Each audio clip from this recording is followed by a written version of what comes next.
बीच में कांग्रेस के नेता राज्यसभा में हेलो माननीय प्रमोद तिवारी जी है, आपसे आग्रह है कि आकर के माननीय राष्ट्रीय अध्यक्ष अखिलेश यादव जी का स्वागत अभिनंदन करने का कष्ट है। माननीय प्रमोद तिवारी जी। साथियों, मैं आज उत्तर प्रदेश के पूर्व मुख्यमंत्री अखिलेश यादव जी का स्वागत समाजवादी पार्टी के अध्यक्ष के रूप में नहीं बल्कि भारत के भविष्य के रूप में कर रहा हूं। 5 तारीख से 4 तारीख से ये जोड़ी जो 2 लड़कों की जोड़ी लगती थी, आज वो भारत का नेतृत्व करने वाली जोड़ी बनने जा रही है राहुल गांधी के साथ। 4 का सूरज तो उगेगा भाजपा सरकार में, लेकिन जैसे ही सूरज अस्त होगा 4 तारीख का, भाजपा भी अस्त हो जाएगी, इसके साम्राज्य का भी पतन हो जाएगा। और 5 तारीख का सूरज जनता का सूरज होगा, राहुल जी का सूरज होगा, अखिलेश जी का सूरज होगा। मैं आज सिर्फ अपना कर्तव्य यहीं तक रखूंगा कि हम स्वागत करेंगे अखिलेश जी का प्रतापगढ़ की स्वतंत्रता संग्राम सेनानियों की धरती पर, और फिर एक वचन लूंगा उनसे कि 5 जून के बाद एक बार वो और राहुल जी यहां पर सरकार बनाने के बाद आए। यही मैं अखिलेश यादव जी आज के दिन आपका स्वागत करते हुए कहता हूं। बस इतना कहकर आपसे विदा लेता हूं। दोस्तों, धन्यवाद दे दो अखिलेश जी को, जिन्होंने तुम्हें एक पढ़ा लिखा सांसद दिया है। एसपी सिंह सांसद के रूप में आएंगे। एक गैर पढ़े लिखे सांसद से प्रतापगढ़ को मुक्ति मिलेगी 4 तारीख को। 25 को आप नया इतिहास लिखिए। धन्यवाद। मंच पर मौजूद प्रतापगढ़ लोकसभा के यशस्वी प्रत्याशी डॉक्टर एसपी सिंह से आग्रह है कि आकर के माननीय राष्ट्रीय अध्यक्ष जी का स्वागत करने का कष्ट करें। डॉक्टर एसपी सिंह पटेल जी।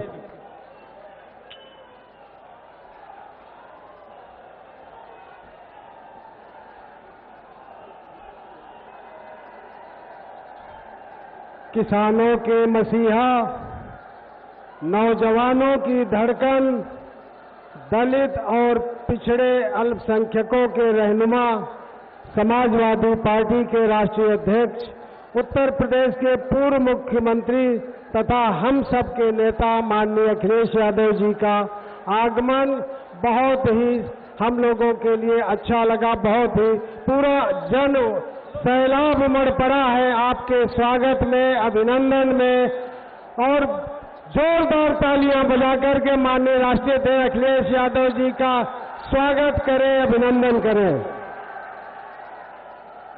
मंच पर विराजमान राज्यसभा सांसद माननीय प्रमोद तिवारी जी, समाजवादी पार्टी के पूर्व प्रदेश अध्यक्ष माननीय नरेश उत्तम पटेल जी, जो अभी भी चुनाव लड़कर के आए हैं। पट्टी से माननीय विधायक श्री राम सिंह पटेल जी, रामपुर खास से माननीय विधायिका श्रीमती आराधना मिश्रा जी, रानीगंज से माननीय विधायक डॉक्टर आर.के. वर्मा जी, पूर्व एमएलसी कांति सिंह जी, पूर्व विधायक माननीय नागेंद्र यादव जी, माननीय आनंद भूषण सिंह जी, बब्बू राजा, माननीय जयसिंह यादव जी, कार्यवाहक जिला अध्यक्ष माननीय गुलशन यादव जी, महासचिव अब्दुल कादिर जिलानी जी, तथा यहाँ पर आए मंच पर उपस्थित सभी हमारे समाजवादी पार्टी के नेतागण एवं पत्रकार बंधुओं, कार्यकर्ता साथियों, लोकसभा प्रतापगढ़ के कोने कोने से आए किसान भाइयों, मजदूर साथियों, व्यापारियों एवं नौजवानों तथा भाइयों और बहनों, सबसे पहले मैं एक दुखद समाचार है कि माननीय हरि प्रताप पूर्व विधायक और एक लोकप्रिय चेयरमैन का कल निधन हो गया। हम ईश्वर से उनकी आत्मा की शांति की कामना करता हूं। हम सब समाजवादी परिवार के लोग दुख की इस घड़ी में आपके परिवार के साथ हैं। साथियों, अपनी बात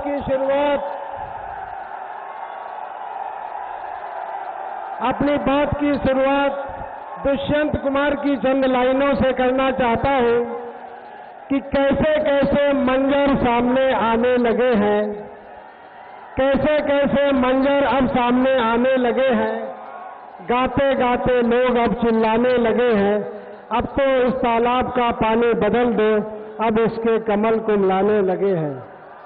जैसा कि आप सब जानते हैं, हम समाज के साथ साथ कॉलेज तथा शिक्षण संस्थान आज चलाते हैं। हमारे संस्थानों में उच्च स्तरीय रोजगार परक शिक्षा दी जाती है। छात्र छात्राओं में पढ़ाई के प्रति रुचि बढ़े, साथ ही साथ उनमें पारस्परिक प्रतिस्पर्धा हो, इसके लिए हम प्रति कक्षा में प्रथम द्वितीय तृतीय पुरस्कार द्वारा बच्चों को प्रोत्साहित और सम्मानित करते हैं। ठीक इसी फार्मूले पर हम इस लोकसभा क्षेत्र में भी कर्मठता व अधिक मेहनत की दृष्टि से पारस्परिक स्पर्धा बढ़ाने की कोशिश कर रहे हैं, जिसके तहत प्रत्येक विधानसभा स्तर पर सबसे अधिक वोट दिलाने वाले बूथ प्रभारी द्वितीय तृतीय पुरस्कार तक सबको हम बाद में सम्मानित करेंगे। ठीक उसी प्रकार पूरे लोकसभा में जिसके बूथ पर समाजवादी पार्टी को सबसे ज्यादा वोट मिलेंगे, उन्हें भी हम बाद में सम्मानित करेंगे। आपको यह भी बताते चले कि ये टीम वर्क है, इसलिए बूथ प्रभारी के अतिरिक्त संबंधित सेक्टर प्रभारी एवं विधानसभा अध्यक्ष को भी सम्मानित किया जाएगा। सम्मानित विजेताओं को अन्य की तुलना में पार्टी में अधिक मान सम्मान मिलेगा ही, साथ ही उनकी पहचान एक कर्मठ कार्यकर्ता के रूप में होगी तथा इससे अन्य लोगों में भी मेहनत करने की प्रवृत्ति बढ़ेगी। इसलिए आप लोगों से अनुरोध है कि अपने बूथ पर ज्यादा से ज्यादा मेहनत करें और अधिक से अधिक वोट साइकिल वाले खाने पर दिलवाएं। अंत में मंच पर विराजमान गठबंधन के समस्त नेताओं, जिन्होंने निर्वाचन में आकर हमारा सहयोग दिया, मार्गदर्शन दिया, दिशा निर्देश दिया, सभी का मैं अभिनंदन करता हूं। और कुछ बातें और भी हैं जो मैं कहना चाहता हूं कि सबसे पहले सुबह उठ करके मतदान जरूर करें। अपने मतदाता की पर्ची व फोटो आईडी कार्ड ले जाना साथ में जरूर ले जाएं। आप सभी को ईवीएम मशीन में 2 नंबर पर साइकिल वाले बटन को दबाना है। बूथ पर अपना फोन कतई न ले जाएं, वरना जो है जब्त कर लिया जाएगा। सभी को भारी संख्या में वोट डालना जरूरी है, इस बात के लिए सभी को जागरूक करें, क्योंकि वोट डालना आपका कर्तव्य और अधिकार दोनों है। इंडिया गठबंधन में समाजवादी पार्टी और कांग्रेस एक साथ चुनाव लड़ रही है, अतः आपको सिर्फ साइकिल वाला ही बटन दबाना है। चुनाव के दिन लखीमपुर में भी एक ऐसा साबका हुआ कि वहां पर कुछ लोग पंजा ढूंढ रहे थे और जब पंजा नहीं दिखा तो वोट नहीं डाले। रामपुर खास के विशेषकर लोग अब जो है इसका ध्यान रखें कि वहां पर पंजा नहीं, साइकिल पर बटन दबाएं। बहुत बहुत धन्यवाद फिर से राष्ट्रीय अध्यक्ष जी का यहाँ आने के लिए, पधारने के लिए। बहुत बहुत धन्यवाद डॉक्टर एसपी सिंह पटेल जी। बिना कोई विलंब किए आप सबके महबूब नेता शेरे हिंदुस्तान आदरणीय अखिलेश यादव जी को मैं आमंत्रित करता हूं, कृपया आए और नौजवानों को मार्गदर्शन करने का तालियां होनी चाहिए। भारत का भविष्य, देश के नेता आदरणीय अखिलेश यादव जी के लिए। अखिलेश यादव जिंदाबाद, जिंदाबाद, जिंदाबाद, गठबंधन जिंदाबाद, जिंदाबाद, जिंदाबाद। यादव जी स्वागत है, स्वागत है, स्वागत है। माननीय राष्ट्रीय अध्यक्ष जी, हमारे साथ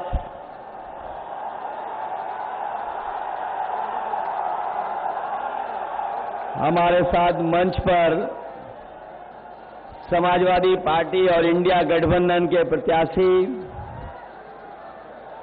श्री एसपी सिंह पटेल जी और कांग्रेस पार्टी के बहुत वरिष्ठ नेता, राज्यसभा में सांसद प्रमोद तिवारी जी, हमारी पार्टी के फतेहपुर के प्रत्याशी रहे पार्टी के पूर्व अध्यक्ष नरेश उत्तम पटेल जी, यहाँ के विधायक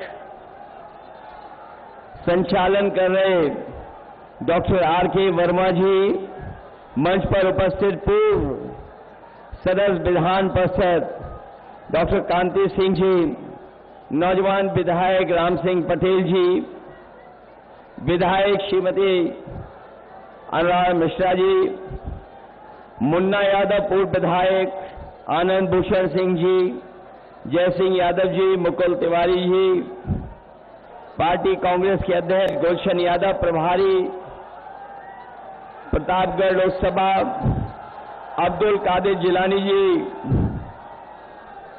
गहन बौद्ध जी, गुलफाम जी, आप बहुत वरिष्ठ नेता शक्ति सिंह जी, मंच पर उपस्थित अनीस अंसूरी साहब, शेर आलम जी और मंच पर उपस्थित सभी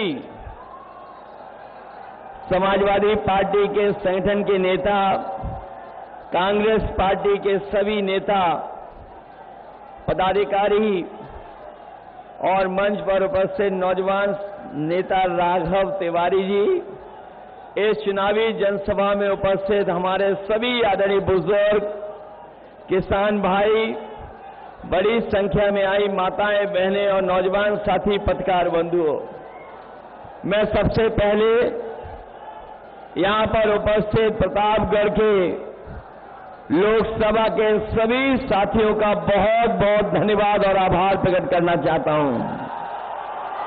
मैं देख रहा हूं जहां मैदान भरा हमें दिखाई दे रहा है, मैदान के बाहर भी लोग हैं और अभी भी लोग आ रहे हैं।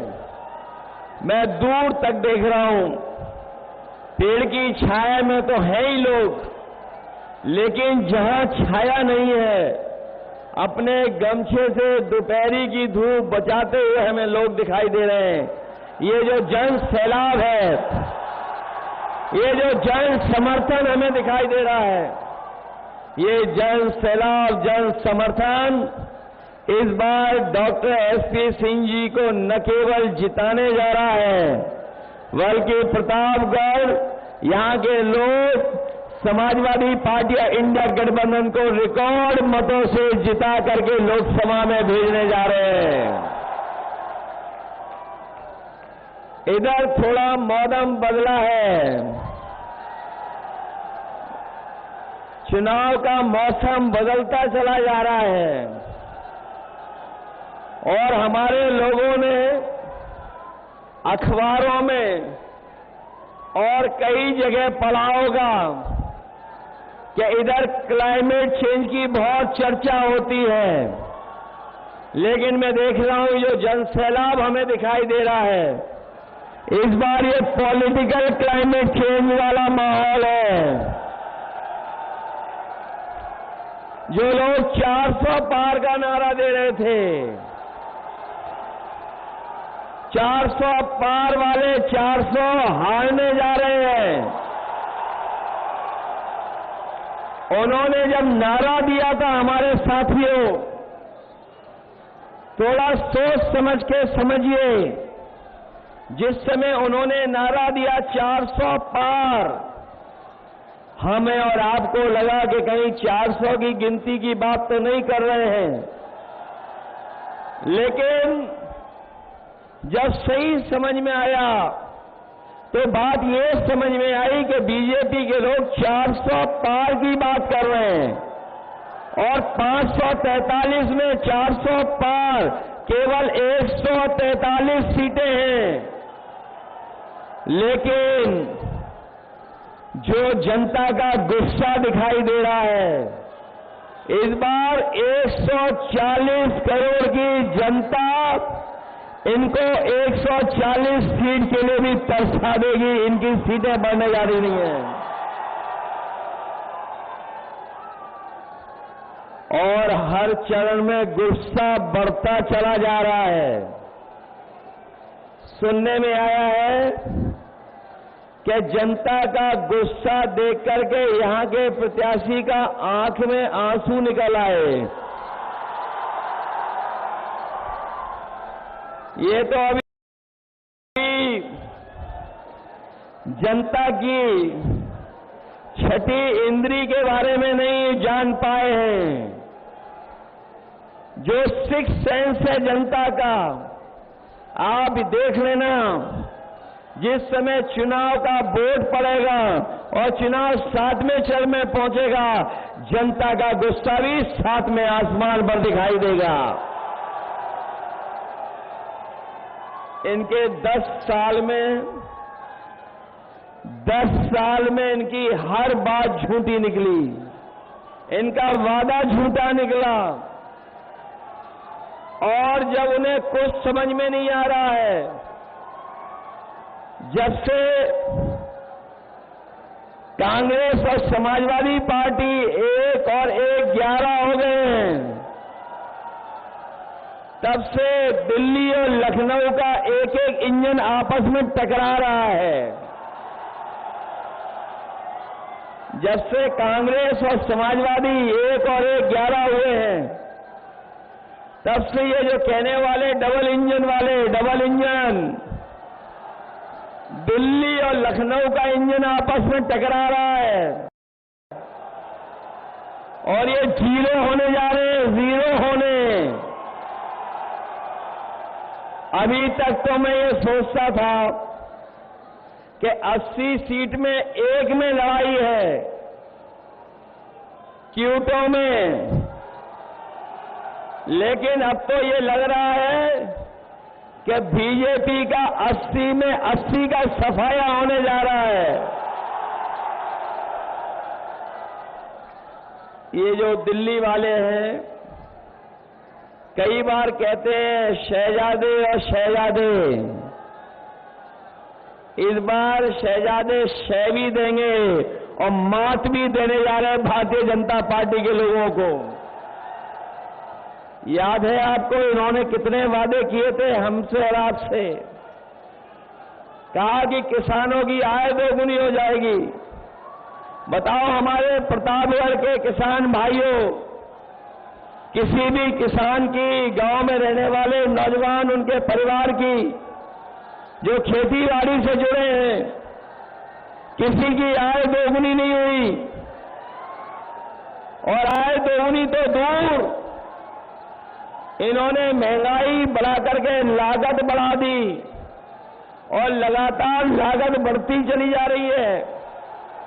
चाहे वो डीजल हो, पेट्रोल हो, खाद हो, और चाहे कीटनाशक दवाइयां हो। यहां तक जब किसान को डीएपी खरीदने के लिए जाना पड़ा बाजार में, तो इन बीजेपी वालों ने नैनो यूरिया जबरदस्ती खरीदवा दी, नैनो यूरिया खरीदवा दी। जो लोग जानकार होंगे वो जानते होंगे, जिस तरीके से उद्योगपति भारत छोड़ के चले गए थे, उसी तरीके से नैनो यूरिया वाले भी भारत छोड़ करके चले गए हैं। और दिल्ली वालों ने तो दिल्ली से अपना सामान बांध लिया है, और ये सब 6वें 7वें वाले चुनाव में आ गए हैं। वो जानते हैं अब दिल्ली में कुछ बचने वाला नहीं है, बदलाव की हवा चल रही है, इसलिए सब सामान बांध लिया है। और जो जनता को धोखा दिए थे, इस बार जनता भी उनसे हिसाब किताब करने जा रही है अपने वोट से। जहां इन्होंने किसानों को धोखा दिया था, वहीं हमारे नौजवान जानते होंगे कि कोई भी इस सरकार में परीक्षा हुई, हर परीक्षा का पेपर लीक हो गया, और जब नौजवान घर लौटा तो उसे पता लगा कि परीक्षा रद्द हो गई है। और केवल रद्द नहीं हुई है, लगातार इस सरकार ने जानबूझ करके पेपर लीक कराए, और सरकार ने इसलिए पेपर लीक कराए जिससे नौजवानों को नौकरी न देनी पड़ जाए, रोजगार न देना पड़ जाए। मैंने कई मौकों पर और फिर कहता हूं कि जो नौजवानों की परीक्षा रद्द हुई है, उससे लगभग 60 लाख बच्चे नौकरी से दूर हो गए। और अगर नौकरी से 60 लाख बच्चे दूर हुए हैं, उनके माँ बाप को जोड़ दें तो एक परिवार 3 लोग नाराज हैं सरकार से। और अगर हम 3 का गुणा 60 लाख से कर दें तो 1 करोड़ 80 लाख होते हैं। और यही 1 करोड़ 80 लाख अगर 80 लोकसभाओं से भाग दे देंगे तो हर लोकसभा में भारतीय जनता पार्टी का 2,25,000 वोट कम हो गया, जिसकी कोई भरपाई भारतीय जनता पार्टी नहीं कर सकती। न केवल इन्होंने नौकरियों से नौजवानों को दूर रखा, बल्कि नौजवान साथियों हिसाब किताब लगाना, 1/3 जीवन आपका इन्होंने बर्बाद कर दिया। पिछले 10 साल में न नौकरी मिली, न रोजगार मिला।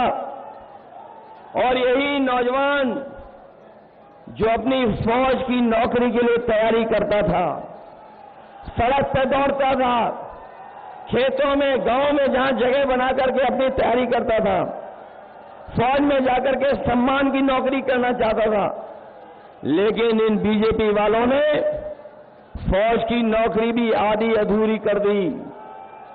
मैं अपने नौजवानों से कह के जा रहा हूं,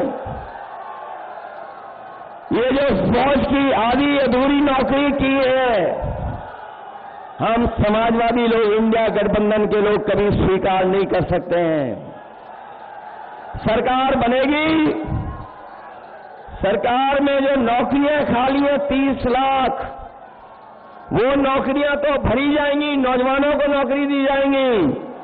साथ ही साथ जो फौज की आधी अधूरी नौकरी है, अग्निवीर को हमेशा हमेशा के लिए खत्म कर दिया जाएगा।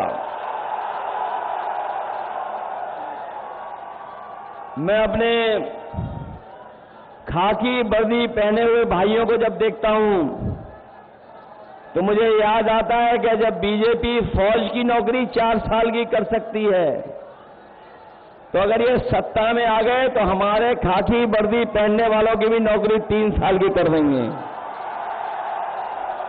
इसलिए हम इन्हें भी सावधान करने आए हैं। अभी तो फौज की नौकरी हुई है 4 साल की, ये बीजेपी वाले दोबारा आ गए तो इनकी खाकी वर्दी पहनने वालों की भी नौकरी 3 साल की हो जाएगी। ये हमारे पत्रकार साथी पूछते हैं ये कैसे संभव है। मैं उनसे सवाल पूछता हूं कि बताओ, भारतीय जनता पार्टी ने सभी हवाई अड्डे बेच दिए कि नहीं बेच दिए? रेलवे स्टेशन बेच दी कि नहीं बेच दिए? ट्रेनें बेच दी कि नहीं बेच दी? हवाई जहाज जो सरकारी थे वो बेच दिए कि नहीं बेच दिए? और सरकारी विभागों में आउटसोर्स पर संविदा में नौकरी कर दी कि नहीं कर दी? जब ये सब कुछ कर सकते हैं, अग्निवीर लागू कर सकते हैं, नोटबंदी लागू कर सकते हैं, तो ये भी लागू हो जाएगी। इसलिए भारतीय जनता पार्टी से मैं आपको भी सावधान करने आया हूं। महंगाई कहां पहुंचा दी बीजेपी के लोगों ने, सोचिए। और महंगाई तो बढ़ाई, लेकिन हमारे किसानों की खाद की बोरी से भी चोरी हो गई। जो खाद चोरी हुई, पहले 5 किलो चोरी की, फिर 5 किलो चोरी हो गई खाद। बताओ, आपकी बोरी से खाद की 10 किलो चोरी हुई कि नहीं हुई?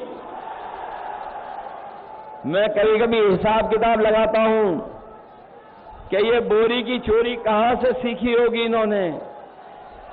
तब मुझे याद आता है कि पार्ले जी बिस्किट पैकेट से सीखी है इन्होंने।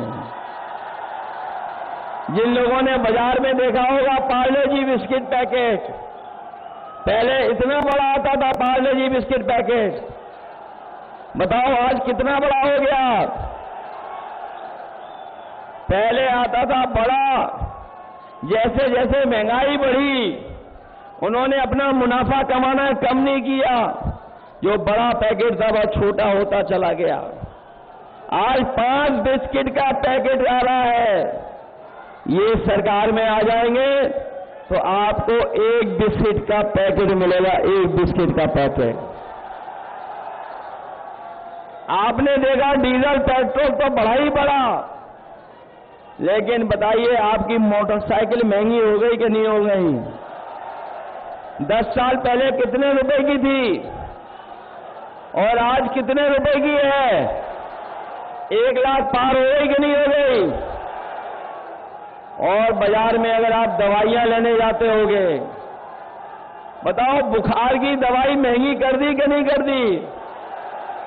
कुछ दवाइयों के पत्ते छोटे कर दिए, कुछ छोटे कर दिए, दवाई महंगी कर दी। और जो आम लोग दवाई लेते थे